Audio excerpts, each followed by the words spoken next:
ninyo na isang matiwasay na pamumuhay? Kung gayon po, ito po yung payo ng kawikaan sa chapter 4, 25 hanggang 27. Ano po? Number 1, palaging sa hinaharap ang pukol ng iyong tanaw. Ano po? Number 2, ituon ang paningin sa iyong patutunguhan. Number 3, siyasatin ang landas na lalakaran. At number 4, huwag kang liliko sa kaliwa o sa kanan.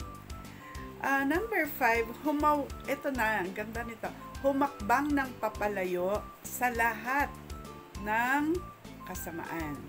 So, yun po yung yung payo ng kawikaan, chapter 4, verses 25 to 27.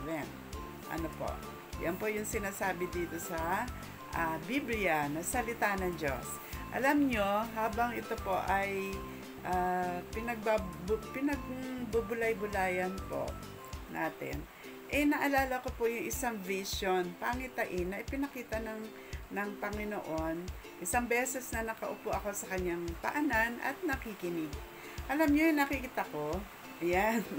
Ang nakita ko sa akin pangitain o yung vision, yung isang train, yung train na talagang tumatagpas, lumalandas sa kanyang track, no? Yun sa rilis ng train. Alam nyo, nakita ko, dumadaan yun, papadating yung train, pero sa kanyang kaliwa, nakarap dito, sa kanyang kaliwa ay bundok.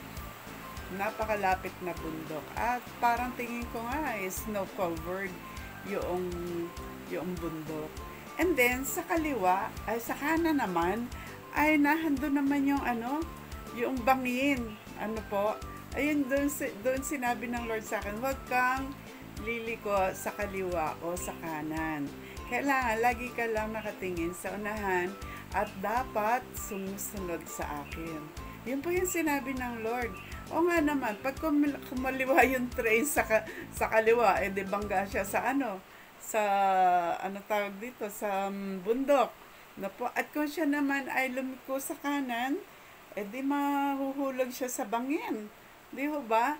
Parang ganun po yung mangyayari sa atin kapag tayo po ay sa halip na talagang sundin po natin yung ating pong track o yung pong nilalandas natin na siyempre sa katuwiran yun di ba? Yung train talagang matuwid lang yung niya, yung kanyang release, di ba? Hindi siya lumilikong pag Ganon din po tayo, dapat daw po lagi tayong sumusunod sa Diyos kasi kapag ginawa po natin yun, matuwid, matiwasay ang ating pong pamumuhay. Kasi hindi naman para maging killjoy ang Lord sa atin, kaya siya nagbigay ng mga panuntunan, mga kautusan.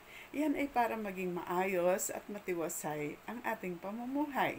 So, nakuha po natin. Yan po ang sinasabi ng Lord sa kanyang mga salita. Ang ating Diyos sa mga nagmahal sa atin na kanyang ibinigay ang kanyang bugtong na anak, ang ating Panginoong Jesus, upang tayo po ay magkaroon ng relasyon sa Kanya. Si Jesus na namatay doon sa krus, kailangan lang natin siyang tanggapin sa puso natin after nating magsisi sa ating mga kasalanan at tayo magkakaroon ng buhay na walang hanggan at meron tayong napakagandang relasyon sa Diyos na lumikha ng langit at lupa sapagkat siya po yung magiging ating amang nasa langit. Tayo po ay kanyang anak, di ba?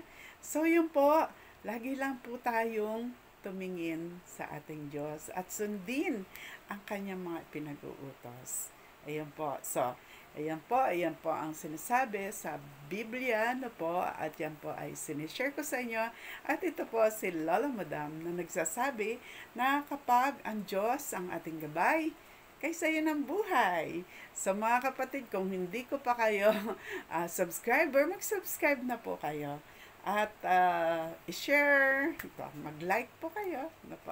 So yun lamang. God bless everyone. Bye-bye.